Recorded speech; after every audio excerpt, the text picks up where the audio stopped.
The cold days of winter are here, and you might think that the winter garden is boring and the best plants are asleep, but you'd be wrong. There are lots of plants that can bring structure, texture, and color to your winter garden. We share some great ones on this episode of Garden Time. Garden Time is brought to you by Capital Subaru in Salem, Oregon. At Capital Subaru, we value your time, whether you're here for service or working with our amazing sales team. Everything is right here for your convenience. We offer a great selection of Subarus, an industry-leading service center that keeps you moving, and so much more. Like our living green wall, just one of the many features throughout our dealership. Looking for the perfect pet gift? Check out Happy Paws Pet Shop right here in our lobby. Or plan your next adventure in our fireside seating and find your happy place. It's always your time at Capital Subaru, your way on the Parkway. Welcome to the Garden Time Podcast. We're based in the Pacific Northwest of the United States in a Zone 8 region. This zone deals with plants that can survive in 10 degrees Fahrenheit or warmer. I'm producer Jeff Gustin with your hosts Judy Alaruzzo and Ryan Seeley. And welcome to Garden Time. Today we are back out at Al's Garden and Home in Sherwood. We're with Aaron. And a lot of people, Aaron, say that the winter garden is boring. Is the winter garden boring?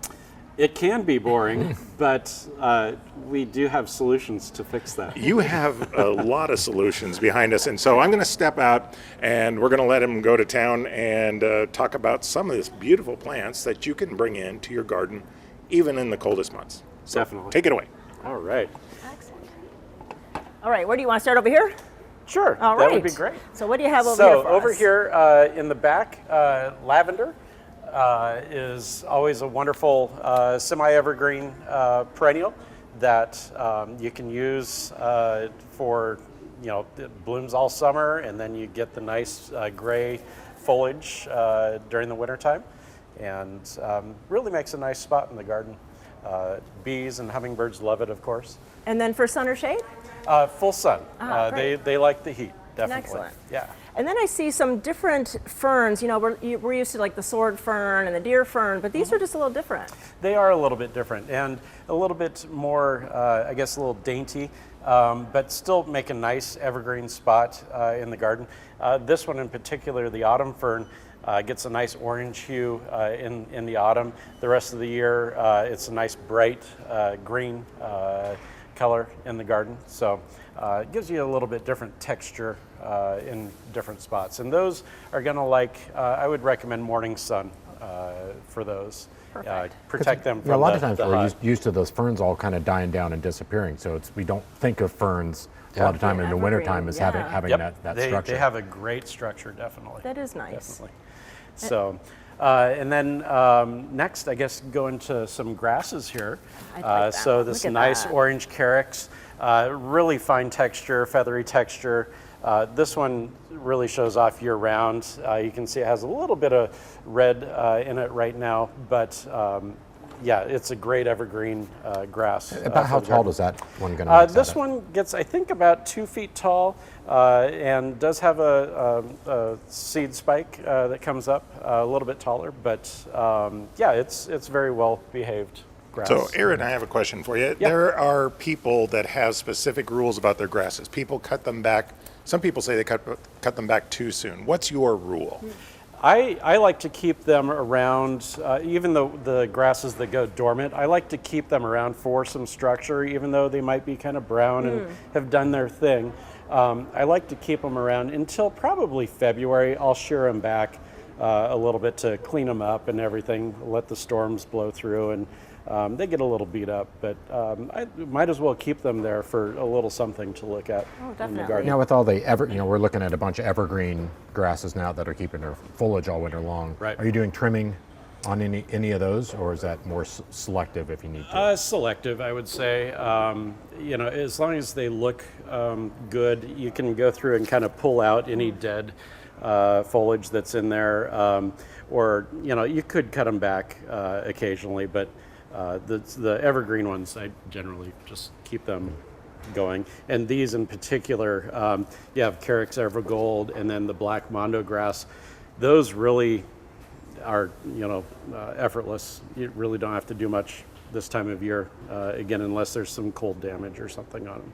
And like the Evergold, I like that it's striped. It really Yeah. is bright for a cloudy day, and we have so many rainy days. The Definitely. black one, not so much, but if you put them next to each other, they kind of show up. And I was going to say, some people do plant them next to each other because they do work with each other, definitely, and they kind of show off. That black mondograss, well, both of them love full sun. Black mondograss is awesome in the hell strip, you know, by the road, in the hot spots of the garden, and it's really well behaved. It's a slow spreader, but it doesn't go crazy by any means. And then what about containers for these grasses? Because Yeah. they're not too big. They're only about a foot across. Yeah, or I so. love using the Evergold in contain. Well, all those in containers, definitely. They, you know, kind of get that little spilling feature, and it's just a nice bright spot in containers. It really works with some of the bright glazed containers. Nice, nice. So, yeah, and then we go into hellebores.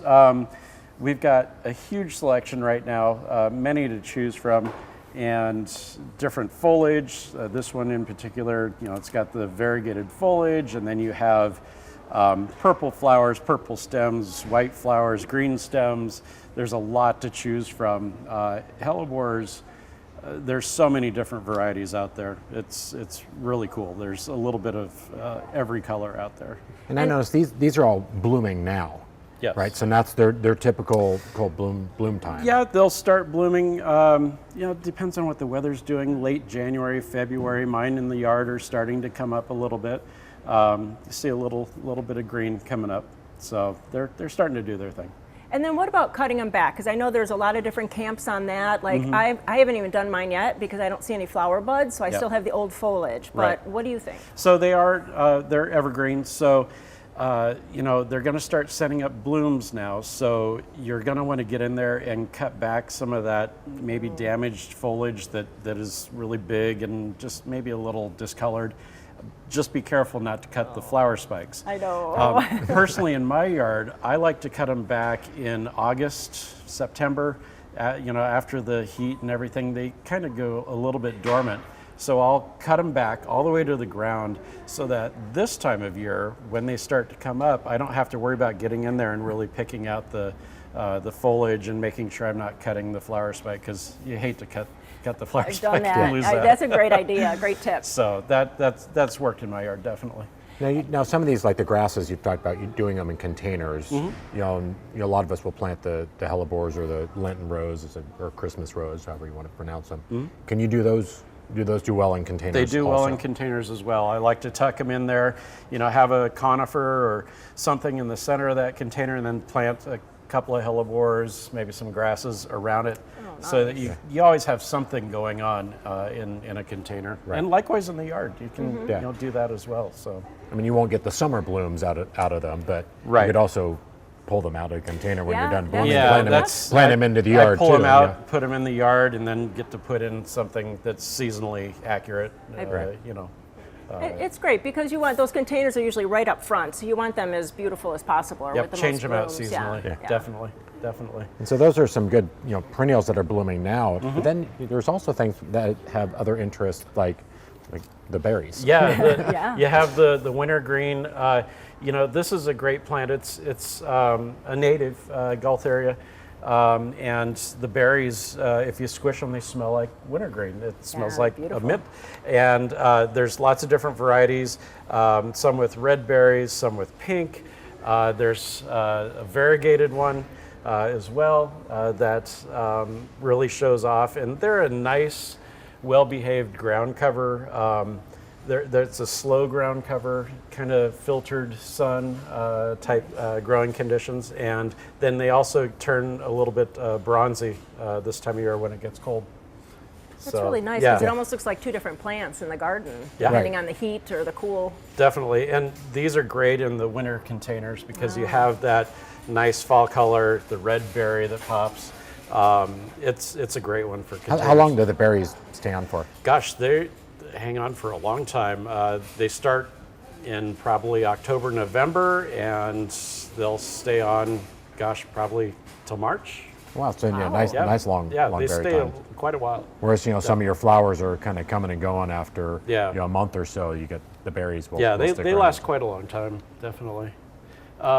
Let's see, some other things. Epimedium is a nice one. This is really a cool plant. There's so many different varieties with different flower colors and everything.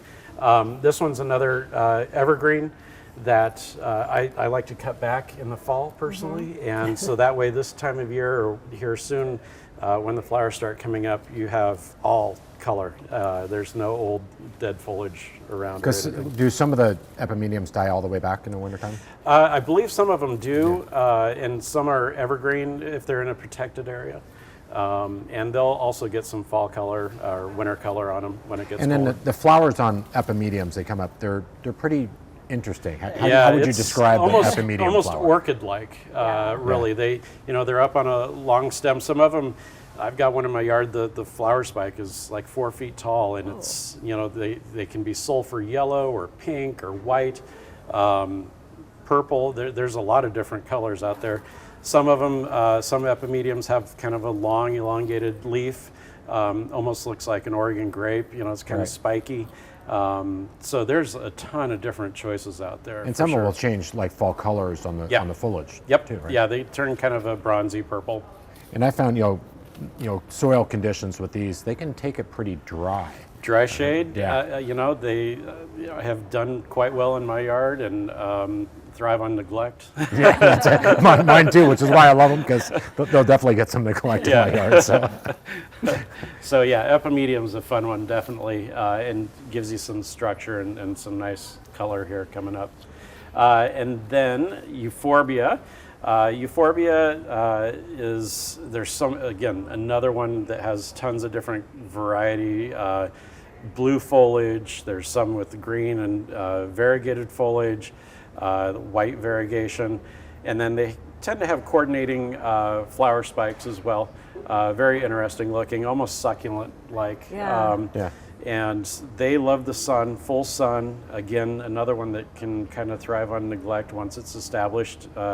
It does pretty well on its own. Right. And a lot of different variety and a different texture type, of foliage. So. Yeah, and even with, you have the foliage that, that, like you said, that upright succulent-y kind of look with the variegated foliage or green, but they also have a flower. They do have a flower, and it's another one that's kind of exotic looking almost. It's on a spike, and it's usually a huge mass of either gold or some of them have white flowers, but they make a really nice little spike. Yeah. And it's kind of like a drooping it clump is. at the top, a cluster of small flowers. It comes up on a spike and then the flower kind of droops a little bit. Yeah. But another one that would be good either in the landscape or kind of a focal point. Or containers, yeah. There are some in the landscape that can get quite large. Wolf and I is one that, it gets pretty big, so you want to make sure you have a good spot for it. Others stay a little more petite. Because I think, this one's called Ascot Rainbow, which has kind of some multi-colors, so it's got some greens, it's got some yellows, some new growth coming out the panes. And it doesn't get too huge. It stays pretty small. And then this one was, I think, Glacier Blue, which is that kind of that silvery blue. Yeah. White Swan, and I think a few other different versions. Wolf and I and Glacier Blue. Yeah, there's a lot of different varieties of euphorbia out there, definitely. Yeah, another kind of fun colors. Yep, heuchera.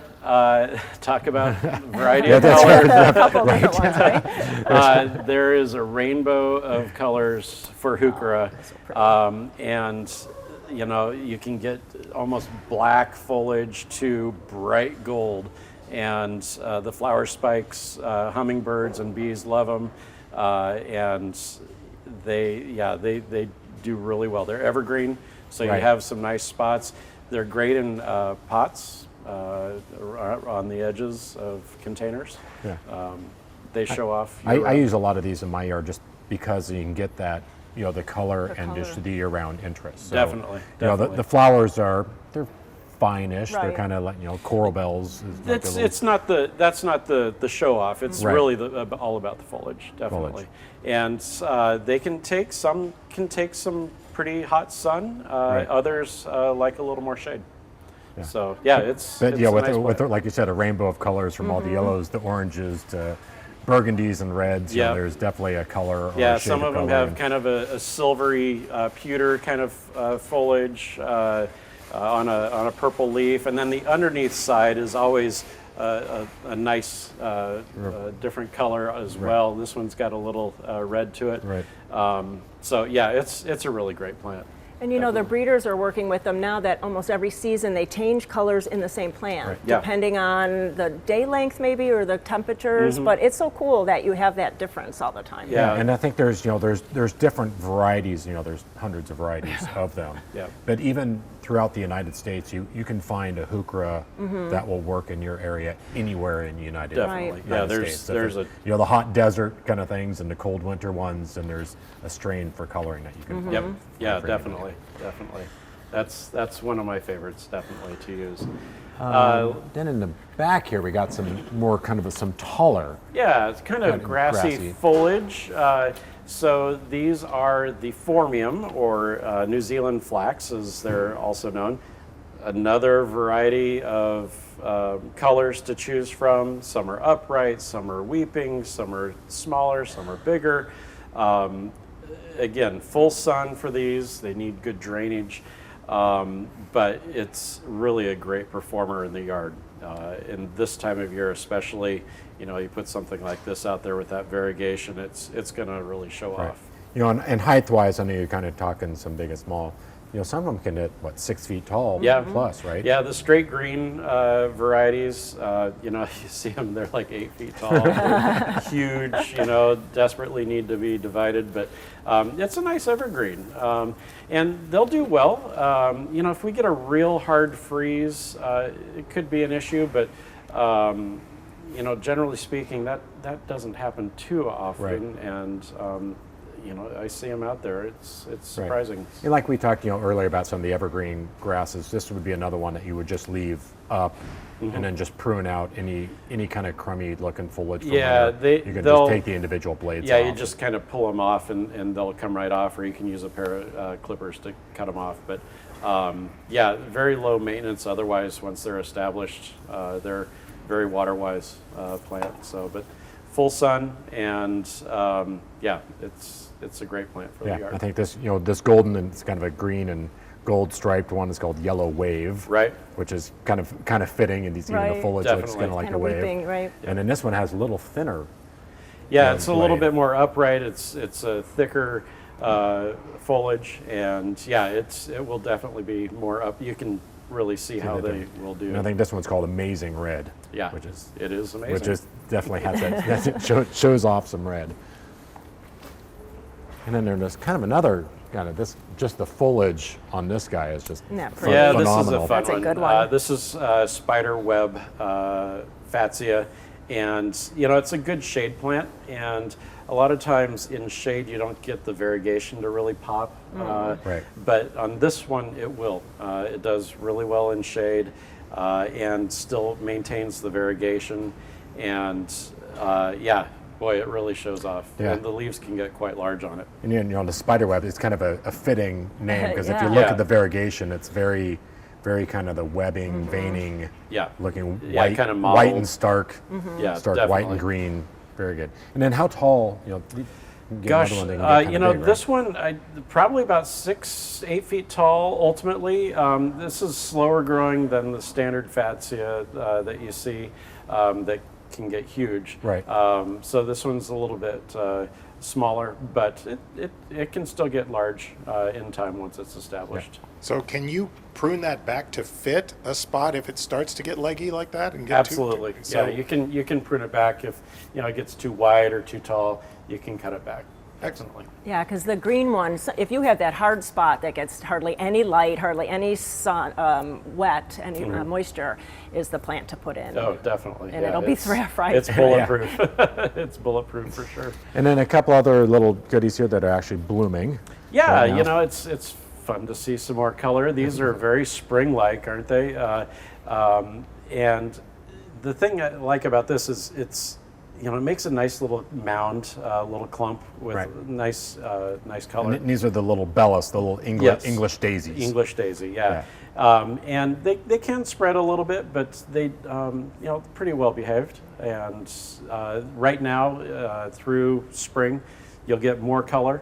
And then through the rest of summer and fall, they'll still send up some flowers here and there, but mostly in the spring, late winter, early spring. This always kind of reminds me, it's like, okay, spring is starting now. Yeah, So it's early. When the It first really things does, start blooming, and it's like, yes, there is hope after that. the long, cold winters. That It once is you start coming. seeing these bloom, it gives you a little bit of inspiration. Definitely. Yeah. And I think they come in pure white too. So pinks, Yeah. reds, pure whites, and then kind of two-tone. And Yep. Yeah. Yep. Let's see. And then there? so Oh, these some were annuals. all perennial items or some evergreen perennials that Yes. you use. Yeah. But there's also some color that you could put in your yard. Yes. That's more just like annual color. Annuals, that yeah. doesn't- So you have your pansies and violas this time of year, and a lot of different variation between all of them. They and look how they'll pretty. show off. They'll keep going through spring, summer. Yeah. They actually have a little bit of A little bit of fragrance, fragrance. yeah, the kind of a sweet. I noticed that in here. I was like, "What is that?" As I pick yeah, them up, I'm like, oh, that's kind of interesting. yeah, they do have a sweet smell, and that's another one that kind of reminds you that spring is coming. coming, I yeah. just smell that. And these are it's like, ones, oh, a lot of these, people talk, fall pansies, winter pansies, spring pansies. Is there a difference? if you want there to be, sure. Right. It's all marketing. Not so much. It's really just the seasonal. Yeah. When, you know, when they got planted for when they exactly, bloom. exactly, Yeah, so exactly. they're all the same. It's They're all just the depend same. on when it got planted. Yep. Up, so. And those, sometimes they'll reseed themselves and they'll just kind of keep going. And it's not such a bad thing. It's the plant that keeps on giving. Yeah. It does. I mean, if you're looking for that bright color, to jazz up a Definitely. pot or container. That's Yeah, definitely I love a way to use do it. those in containers. And there's so many different colors, the purples, yellows, orange, all that. So, And I've seen those, they get beat up in an ice storm or whatever, Right. and they will just come right back. yeah, you think they're finished, but Right. they really do. Right, just They kind are of pluck tough. the old blooms off, and new ones just Yep. kind of keep coming. Yeah. And then these guys, you start seeing some of these around a little Cyclamen, bit. yeah. Cyclamen. Yeah, that's another sign of spring, in my opinion. You start seeing cyclamen out in the yard, and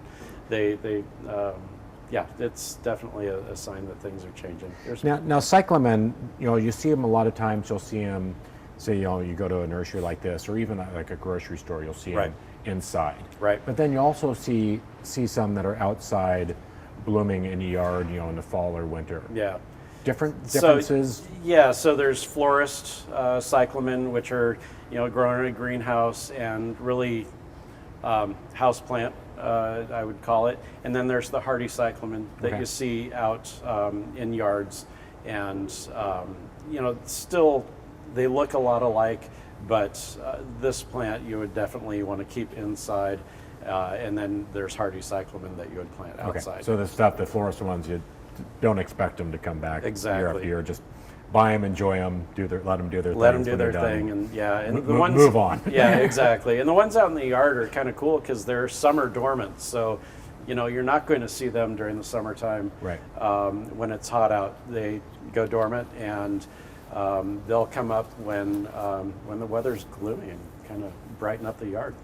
I've had these on a covered deck though, and if unless it's really, really cold, they're Right. fine. So I Yeah. think the pounding rain doesn't help. Right. But just a little protection. I think you can get away with them outside Protection too. from too hard a frost, Yeah. definitely. Yeah. So it's, you would want to transition it. I would not have them in a nice warm house and put them out in Yeah. 30-degree temperatures. by No, noon, so- true. But they in a protected area, Right. yeah, they'll do well. Yeah. So there's lots of color you can do. So Yeah. do you, we have a couple more? Or I think are we we got done? everything. No, I the think- Virginia. Can you talk about Oh, that? yeah. Virginia? That's Uh, really a pretty one. This Virginia, so it's kind of a little, has really cute little foliage. The thing about this plant, it turns beautiful purple in the wintertime. It's evergreen. And then it sends up these flower spikes in the spring that are just bright as can be. So, and then the foliage kind of goes back to a green color in the Neat. summertime. So really really a great perennial. I love that plant. It seems like it has something for every season. Yeah, so. definitely. I've heard this also sometimes we'll call elephant ear also, right.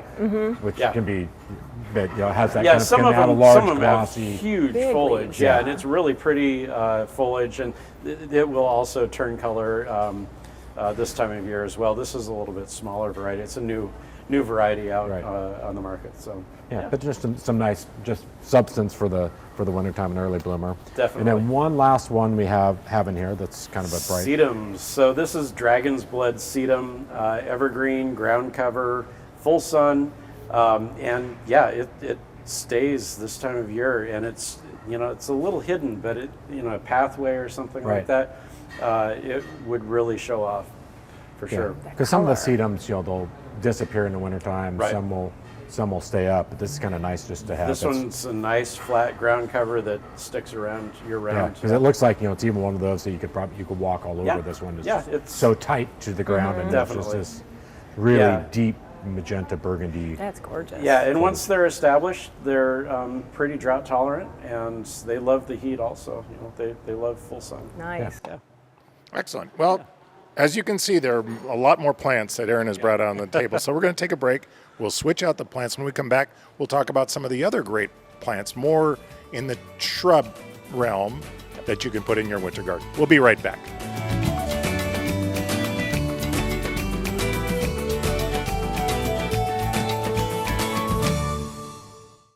Start your new Subaru story at Capital Subaru.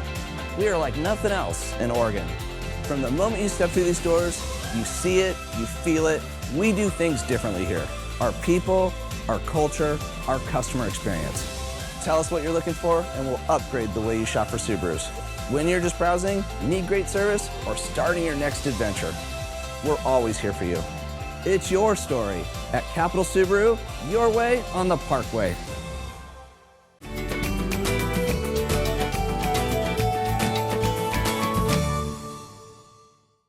And welcome back to Garden Time. We're with Aaron here at Al's Garden and Home in Sherwood, one of their 4 stores that they have in the Portland metro area here in Portland, Oregon. And we are talking about winter plants.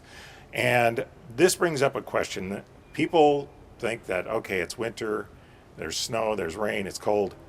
We shouldn't be planting right now. But that's not true, is it? That is true. It is not true. Yeah, unless the ground is solid ice, it's really okay to plant. It might be uncomfortable for us, but the plant's okay with it, definitely. So is there any special considerations other than just making sure the ground is thawed out? You still need to water these plants in, correct? Potentially. Yeah. If we're in a really a wet streak, you can plant the plant and not worry about watering it in. Mother Nature will take care of that. But if we're in a dry spot in the wintertime, which sometimes happens, you want to make sure that it gets wet. Water also is a good insulator. So if we do turn into a cold snap, that plant has just a little bit more to help it get into its growing period. So. Speaking of water, the rain has picked up. I can hear it on the roof. So a lot of people use a transplant fertilizer. Is Right. that something that's still effective in the winter? Yes, it might not. The plant might not take it up immediately, but when things start turning around, ground temperature starts to come up, that plant will take up the nutrients that are there. So you're not wasting that product by any means. It will definitely be useful for that Excellent. plant. So, all right, I'm going to step out and run camera, and you guys can go to town. We're talking about some of the bigger plants, shrubs and other plants, Right. conifers and that kind of thing, that people can add to their gardens to add that color to. So take it away, Right. guys. All right. Ooh, another great selection. Yeah, Very nice. some of my favorites here, definitely. These are the showstoppers, I think. And what I love it is that you have different kind of textures, and I think that's what makes a beautiful garden. You Yeah. have broadleafed evergreens, you have Right. needled evergreens, and then you have just like structure. Right, exactly. Deciduous shrubs, it's not just sticks. They do add structure. In particular, this one, which is the contorted filbert, Beautiful. you know, it's such a cool plant. They're slow growing. They can get kind of large, but it takes a while to get there.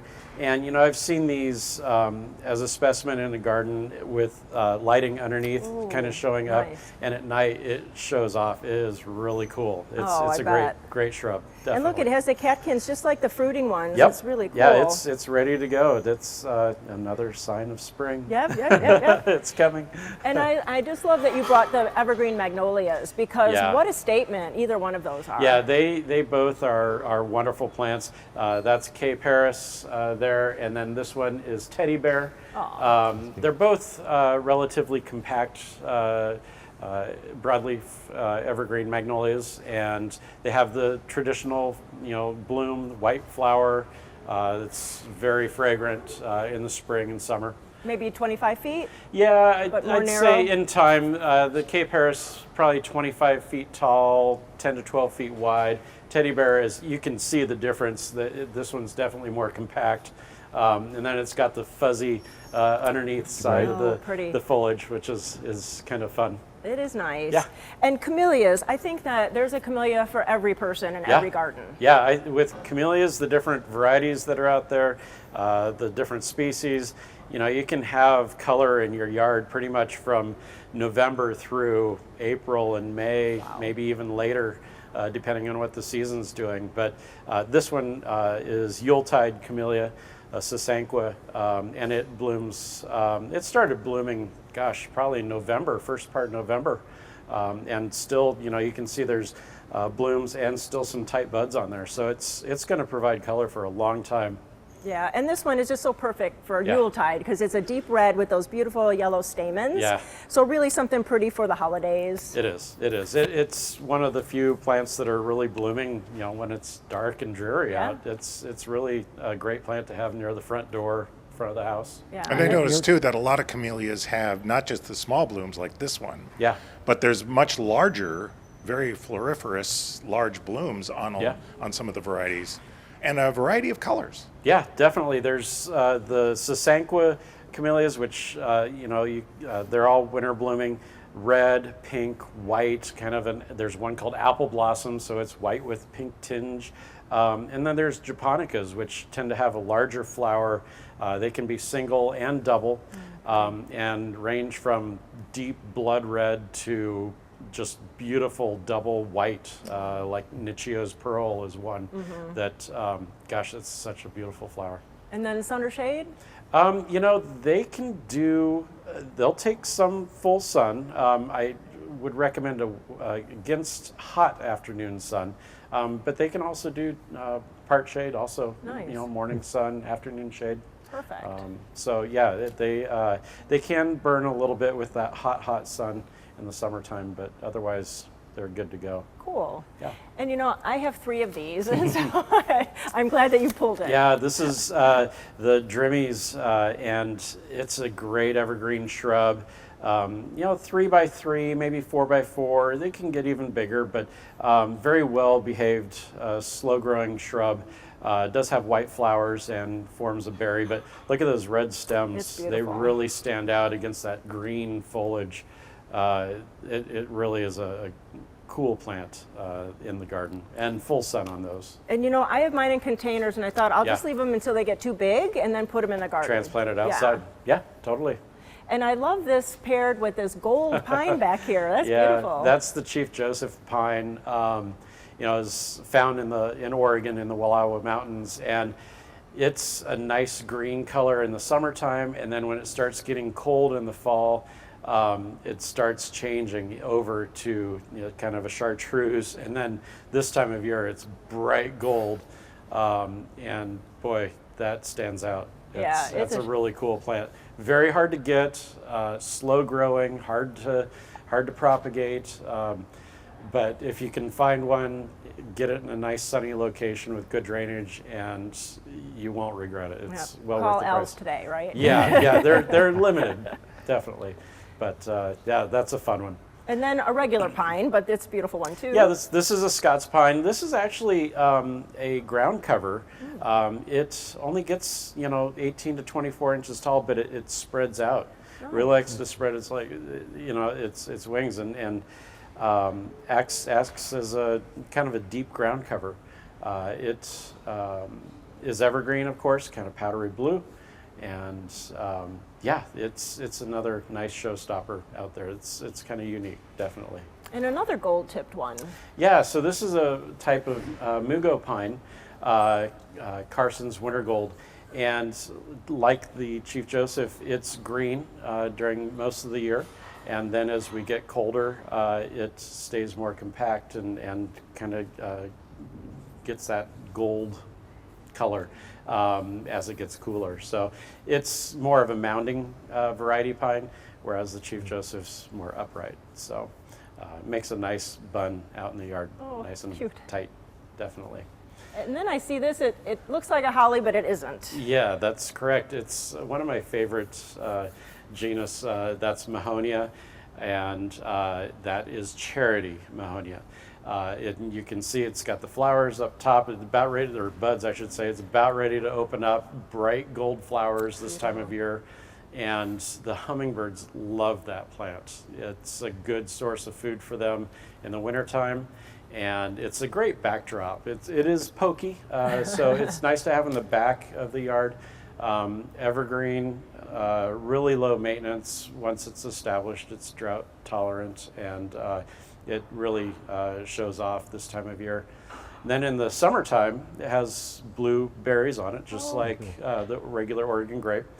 And I've noticed in my yard, the cedar waxwings come, and it's a beautiful little bird, but they come and they annihilate all the berries off in one sitting.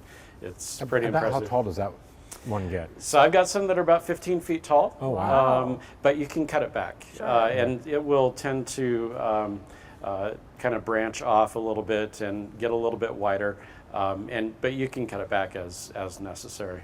But a beautiful backdrop kind of plant if you need something to kind of play in front of and make a garden. Dry shade to full sun. It's pretty versatile. Wow, Yeah. that is neat. Yeah. And then next to it, what is this purple one? Oh, that's a great, so it's a blueberry. Oh. It's really a cool one because it keeps its foliage year round. It is sunshine blue is the variety. So during the growing season, it has a nice pale blue leaf that is just, it's powder blue really, and it has a great crop of blueberries as well. And then as we get into fall, it turns that maroon, deep maroon color. Wow. Yeah, it's really wonderful. That one only gets, it's about waist high, so 3 feet, about. Beautiful. And yeah, it does produce a good crop of berries as well. It's a twofer. They're tasty. Because most of the blueberries plants are dropping their foliage, but this one tends to and they have still pretty have it in. color, Yeah. pretty fall color. Yeah, even the ones that drop their foliage, they still have nice red stems. They're pretty out in the yard, but this one hangs onto the foliage. So. Nice. But I think a lot of people forget that blueberries have that beautiful fall color, most of them. Yeah. And so they are still a great addition to the garden. But this one here carries that color way past fall. Definitely, yeah, and it's an edible, so it's a great shrub for the landscape that you can go out and munch on it. What'd you see there, Ryan? And, well, look, comparing that next to that nice red is another kind of a nice golden, but this is, instead of a conifer, it's more of a broadleaf evergreen. So it's Right, got it is. got So the leaf. that is a variety of euonymus that, again, it's evergreen, has that nice new foliage, is bright gold. There's a few different varieties of euonymus that do that. Some stay a little more compact than what this one does. This one's, you can see it's kind of upright growing, and 2 to 3 feet, really. But yeah, the more shade it gets, the more green it stays. If it's in more full sun, you'll have brighter gold. And it's a much smaller foliage than, a lot of the euonymus, we think of the kind of the larger foliage, but this one is a lot It's smaller. euonymus microphyllus, so it's small foliage. Yeah. Yeah, it's a really nice little leaf on it. Really easy to take care of. There's really no pests or diseases that bug it. So it's Nice. Yeah, you got me. And then right in front of it, this is kind of a fun, seems kind of a nice little soft. Yeah, that's a variety of hemlock, Albospica, and the new foliage that it pushes out is white. So it's just about it's starting to turn green, and it'll push again this spring. But that white foliage really pops, it stands out. There's several varieties of hemlock that do this, that have that white new foliage. Some are more shade loving, some are more sun loving. I would say keep them away from the hot afternoon sun. Morning sun will give it, allow it to turn that nice white color and not burn. You think of hemlocks as large trees, but this seems more. Yeah, this compact. doesn't form a leader. It stays tight in bun shape. And this one can get kind of large, about 6 by 6, so make sure it has plenty of space. Again, there's other varieties out there that stay more compact or that can also form a leader and be more conical. So, Aaron, I'm going to have you spin around and so that way you can keep on going, and Sure. we won't block the plants for those that are watching. And then, What else you got in there? the back, so we talked about we got needle colors, we got leaf colors, we got but we have sticks, but they're pretty colored sticks. So that's a type of dogwood shrub. That one is midwinter fire. It's been around a while.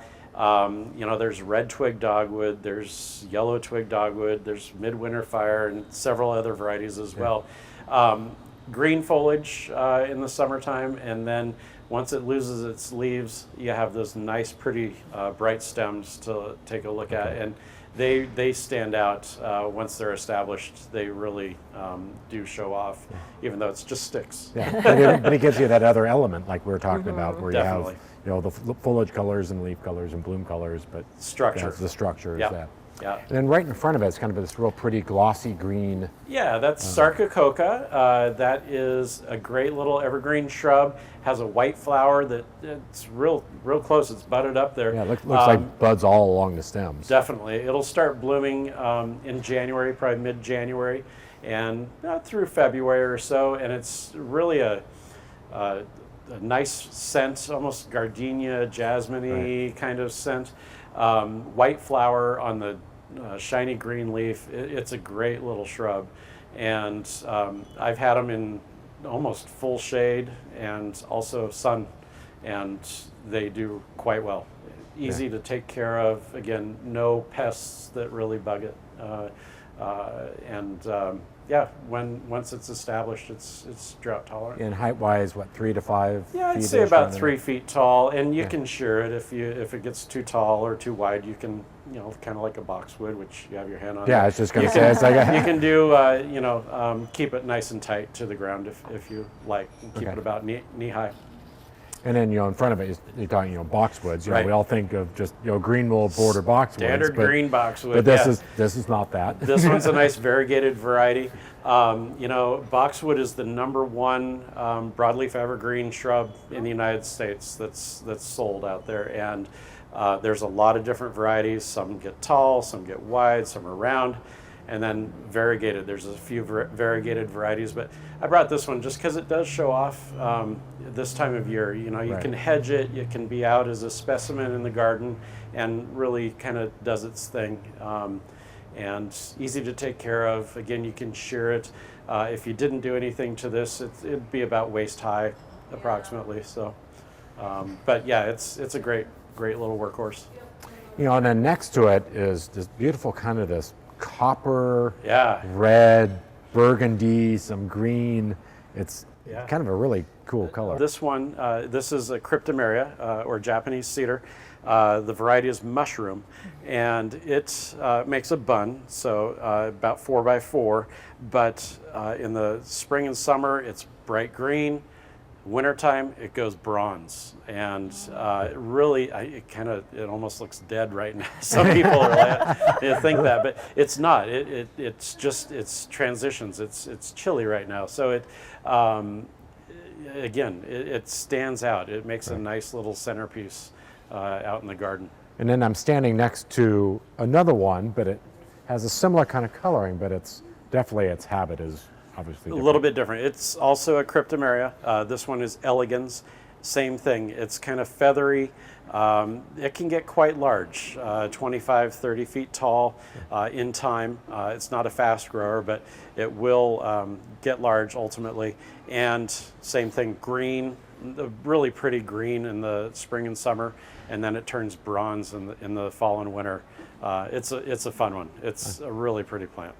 And then we have, some, with all the foliage colors and stem colors, and, we talked about the camellias blooming, but there's a couple other shrubs that naturally bloom in the winter This months. time of year, yeah. Yeah, so this guy right here. So witch hazel, Hamamillus, this one is an orange variety. It also, I don't know if you can smell it or not, but it does have a it's slight fragrant. fragrance. You do notice it when you walk by.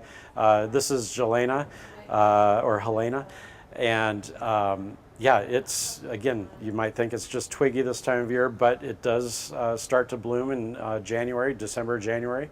And it's another one that hummingbirds like, and it'll show off. And there's other varieties out there. There's some that are bright gold. Arnold Promise is one.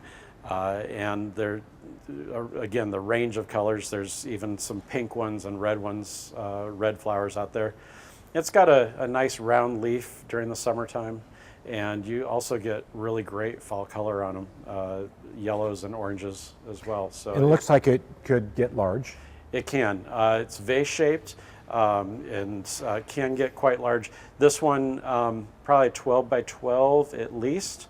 Yeah. You can prune it, of course. If you want to see some good specimens up at the Oregon Zoo, there's some really nice ones up there, up at the Arboretum. Yeah. So you can see what they do before you buy it. And then, back here, there's another one that looks like it's just getting ready to start opening up. A totally different bloom shape than, the real frilly blooms of the witch hazel. But this is a special one. It's related to Daphne and hard to get Edgeworthia. And you can see it does have the flowers that are about ready to open up. It's all budded up there on the very ends. And it's called the paper bush as well. That's the common name. Yeah. And it gets nice kind of powder blue, elongated foliage spring through summer and fall. And then this time of year it blooms. This will probably, you'll get color on it probably in the next couple weeks. If it's undercover, if it's out in the open, it might take a little bit longer, but a nice gold, tubular shaped flower. Hummingbirds love it this time of year. And it really just kind of pops this time of year, especially with having no foliage on there. Yeah. That all you see is flower. Yeah, exactly. It's all show on this one, definitely. Yeah. So it likes morning sun as well. Keep it away from that hot afternoon heat, and make sure it's well drained soil. So Gotcha. Yeah. And then I think we've got missed a couple hiding back here, but hiding. Oh, there you go. This guy here, real tall and skinny. It looks like. Yes. So this is a cool variety of yew. This is Taxus, and you can see it's got the gold foliage on it. This is another one that changes in the wintertime. Summertime, it's all green, solid green. This time of year, it gets kind of gold to orangish, depending on how cold it gets. And it only gets about a foot wide, 8 feet tall. So, I would plant it, plant like 3 of them out in the yard, kind of as a structural kind of thing. You can also hedge it. People use it as a hedge or just on its own. But it really will make a statement out in your yard. That's cool. Gotcha. Yeah, it's a fun one. And it's so, as we're looking at, all of the, there's so much we can look at for our yard. It's pretty impressive just for having, winter interest as far as plants. Right. But, now is kind of a really good time to survey our yard, right? Yeah. Because it's kind of about as dormant as it's going to be in Go any out part of the yard. Yeah, go out and see, if you have some beds that maybe have a lot of perennials, and it looks great in the summer and spring. but maybe it's missing a little something this time of year. You know, add a little structure, evergreen conifer, or something that's deciduous, just to add some structure to that bed, and we'll work with the perennials. Yeah. Right. Definitely. Well, you know what, Aaron, thank you so much. You're welcome. Yeah, this is It's, great. Thank you. we were talking earlier about how important it is to visit your garden center, not just in the spring. Yeah. And that you will find plants, and really now is the time, like Ryan said, you find these plants, you're going to see exactly how they're going to be in your garden. Exactly. At this time of year. At this time of year. Yeah. Yeah. And we have lots of plants this time of year, even though it might not be, beautiful and warm outside. Yeah. Christmas decorations ready. are gone. Yeah, And, Christmas is gone. and so, go out and visit your local independent garden center. Stop by any of the 4 Al's locations if you live in the Portland metro area or just slightly out of it. They have a great selection at all 4 stores. And you can go to their website and find out more. And I will try to have as many of these plants names up as possible. I can't always say that it works. But just go to your local independent garden center and you will find great plants like these and many others, including indoor plants, Yep, of course. that you can add to your indoor landscape. Once again, we thank Al's for letting us come and hang out here today. And we thank Capital Subaru in Salem, Oregon for sponsoring the podcast. We look forward to seeing you again next time, and happy gardening.